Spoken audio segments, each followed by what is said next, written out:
Morning. This is Arnie Waters here at Waters Capital in Boston, Massachusetts.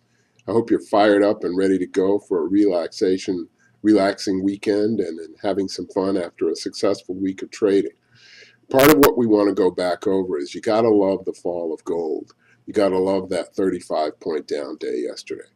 Because as we keep pointing out to you, if you're trying to trade gold and make money on an intraday basis, you better be talking to some really pretty fancy traders.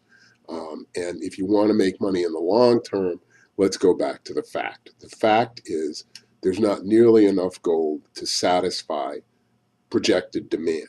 There's barely enough gold to supply current demand. And I'm talking about demand over the next few years, factoring in dramatic reductions in demand.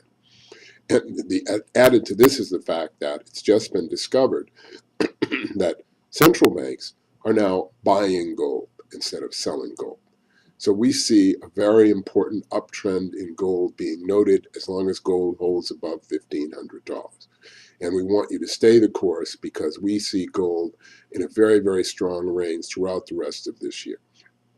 Secondly, we want to point out to you, and we keep talking about uranium and nuclear power and all this kind of thing. The Saudis are now investigating building nuclear power plants. Part of the reason that you haven't seen continued uprisings in Saudi Arabia is that the Saudis are now spending billions of dollars to keep people happy. That includes subsidizing the oil price inside the country to some absurd level like 25 cents a gallon. And continuing, I can't help myself. The Saudis do things like they air condition barns that hold thousands of cows. Now, I have to let that go. But the fact of the matter is the Saudis, instead of forcing their citizens to cut back and their businessmen to cut back, they're now allowing them to use their power, their oil as they choose.